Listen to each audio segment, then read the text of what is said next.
And welcome back into the Extra Point here on WEGL 91.1 FM or online at WEGLFM.com. Remember, you can always check us out on SoundCloud at WEGL 91.1 or on iTunes at the same name. If you want to follow us on Twitter, you can follow us on or at the extra_point. Or if you look below us for those eagle-eye folk, you can see both my Twitter and Brooks's Twitter. Right there. Give this Right one a there. follow. Don't give that one a follow. And on top of that, if you want to call in and talk to us about what we're going to be talking about up next, Auburn basketball or anything sports-wise, you can call in at 334-844-9345. That's 334-844-9345. We're going to segue straight into the AP Top 25. And look who is busting into the top 10. It is the Auburn Tigers. Number 8 in the latest AP poll. I'll run through it. See, usually we don't have to run through the AP poll for basketball because we're not there. I mean, we do, but we do anyway. Well, we have to do this now. It's so fun. Do you know what's great about it, though? What? I never thought I'd see the day that Auburn basketball was ranked above the Blue Bloods of Duke, North Carolina, Kentucky, and Kansas. It's happened. And Louisville, because Louisville's not even ranked. Like, you think of Blue Bloods, you think of those teams, we're ranked above all of them. Syracuse, we're better than Syracuse. Number 1, Jim Boeheim. Number 1, Villanova, followed by Virginia at 2, Purdue at 3, Michigan State at 4, Xavier at 5. After that is Cincinnati and Texas Tech, and at number 8 are the Auburn Tigers, and look who follows them, number 9 Duke and number 10 Kansas. That's right. We're the blue blood of basketball now. So We're a basketball school. We're a basketball state. Step aside North Carolina. We're a basketball state now. And speaking of being a basketball state, I don't think Alabama received any votes. So I think no, they did. They received 8. Oh, They did. Say, just They got slight there. jab. They got there. Don't worry. So Auburn's rolling. We're still waiting for that. We're still waiting for that hiccup, I guess. That's It's bound to very true. happen. I mean, I keep saying this, and I keep reiterating it. I've watched Auburn sports for 22 years. If there's a chance at a hiccup, it's coming. I thought it was going to be this weekend against a Vanderbilt team that they should have beaten, and they just came out. This weekend's game, I was in my usual student section area, and I looked up at the scoreboard at one of the timeouts, and it was like 23 to 5 or 6. Yeah. And I'm like, we're up so much, and I didn't even, I didn't realize it. And I'm like, is this how Kentucky and Duke feel when they're playing teams they should beat? And it made me feel good that we got to that point where we were beating someone really, really badly, and we just didn't even realize it. I mean, it gets crazy in Auburn Arena. It will also get crazy tomorrow night as Auburn takes on Texas A&M in Auburn Arena. That is 8 Central on ESPN2. One of the crazier things about this game was, remember when we were playing our out-of-conference schedule? This was one of the games that we were looking toward to be the bar that sets the bar for Auburn. Now it's just a normal game again because Texas A&M was that streaking team. Ooh, they look scary. They look really scary out of conference. You get in conference and, well, you go 4-6. That ain't good. You're kind of just straddling along. They're still a tournament team. Don't get me wrong. They're 15-8. Nothing to hang their head on, but they had so much promise in out-of-conference schedule. And in conference, they haven't found the rhythm again. They're still a dangerous team, but they haven't found the rhythm. Don't take them lightly. Don't take anything away from them. This is a very good Texas A&M team, 15-8 overall. Didn't they beat West Virginia over the first weekend of the season? I think so. And that was one of West Virginia's only losses for a while. So this is a really good A&M team. They've just, they've struggled in conference play, and they will probably struggle a little bit on Wednesday night when they have to come into Auburn Arena, which I'm going to sound biased because we're an Auburn radio station, but I think Auburn Arena, when it gets loud, is one of the best home court advantages in the conference, if not the country. It's not fun if you're the away team, that's for sure. But also, let's talk about what's going on today because we'll do a little bit of an SEC outlook. there are 4 SEC games tonight. I don't know if anybody realizes how big these games are, but they are big, especially for Auburn, because Auburn's going to be paying attention to one of these games. Because in the SEC, Auburn has a 2-game lead in the SEC for the SEC regular season championship. 2 games. There's not many games to go. And right behind them, by 2 games, is Tennessee. So Auburn's looking for a Tennessee loss to widen that gap. And guess who Tennessee plays on the road? Kentucky.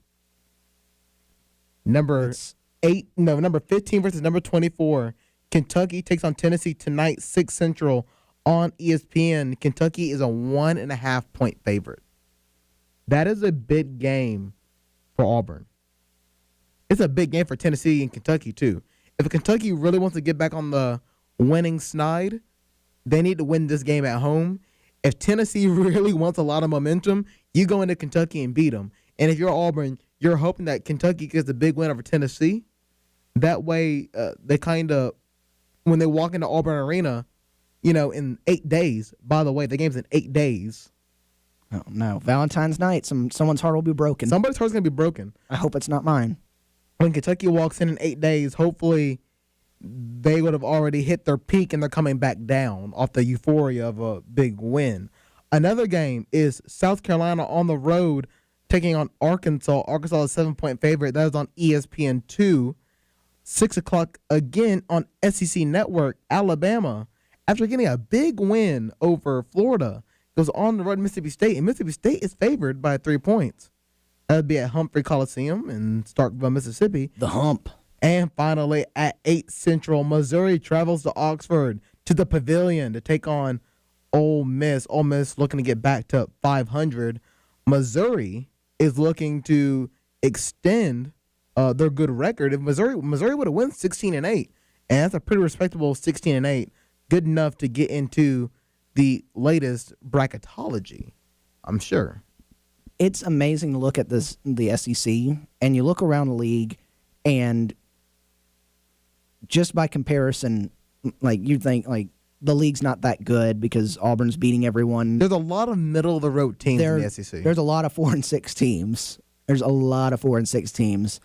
And I think the league is in a good place. I think it's a very competitive league, and it just doesn't feel like it. You look at when you're looking at bracketology, or before you look at bracketology, you think there's going to be 3 or 4, maybe 5 SEC teams, and then you look at it'll give you a list of these teams in from this conference, and it's a lot of the conference. You're like, I didn't know this.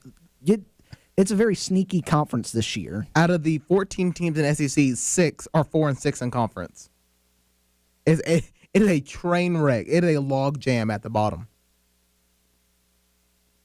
It's kind of a parody now, isn't it? What? The league. It's a little bit of parody. It just means every more. team. It just means more. It just means more to be mediocre. Everyone is kind of around the same spot. Everyone's got, newish coaching. And so, the SEC is never going to be the conference that the ACC is or the Big 12 is in basketball. This year, it's like a sneaky mediocre teams. Most of the teams are mediocre, but it's very sneaky. You didn't realize how many teams are actually in contention for a tournament spot. The SEC has never had more than 6 teams in the tournament. I was about to say, that may be hard to field a team in the tournament if you just have 6 players. They've never had more than 6 teams in a tournament. That's how we played our game last night. We had 6 players in an intramural game. It was hard. And they're on pace for 7, according to Joe Lenardi in his bracketology.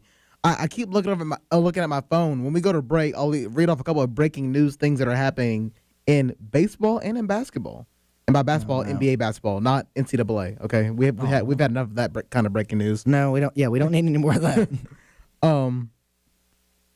But yeah, so the SEC is it is a logjam. People are wondering how good these teams are. I'm telling you, I don't want to.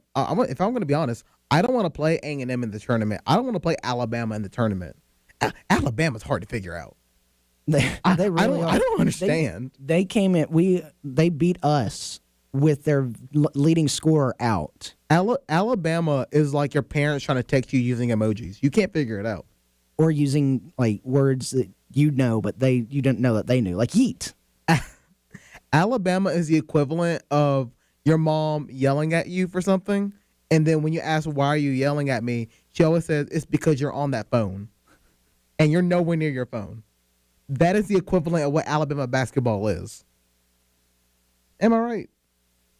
I didn't see that. I mean, yeah, sure. My mom's never yelled at me for that. So we're going to go ahead and go to break, and I'm going to read off. This segment kind of fell flat. Yeah, it kind of fell flat at the end. But I'm going to go ahead and I'm going to read off a couple of these breaking news reports. All right, so in Major League Baseball, the Players Union chief accuses teams of threatening the integrity of the game for a record number of unsigned free agents. That is Tony Clark, the Player Union's chief. And on top of that, the Lakers have been fined $50,000 for, again, tampering following Magic's comments about Giannis in a recent interview. Apparently, they've been fined because they tampered with Giannis. Magic just can't stop talking. That's the Lakers' problem. Is the Magic? Well, Magic will talk to anyone about anything, and it gets him in trouble. So LeVar's not the problem anymore. I mean, LeVar's still a problem. I mean, he's kind of a side problem. Magic's always going to be a problem because he will talk to anyone about anything, and it will get him in trouble. And he's just having conversation. He's a friendly guy from what I hear, and he will just get in trouble because he talks to people. Oh man. If you want to call in and talk about sports, we're going to talk about bracketology coming up next. We're going to talk about some bracketology. Get ready for the big dance in March. You can call in at 334-844-9345. That's 334-844-9345. You're listening to the Extra Point here on WEGL 91.1 FM or online at WEGLFM.com.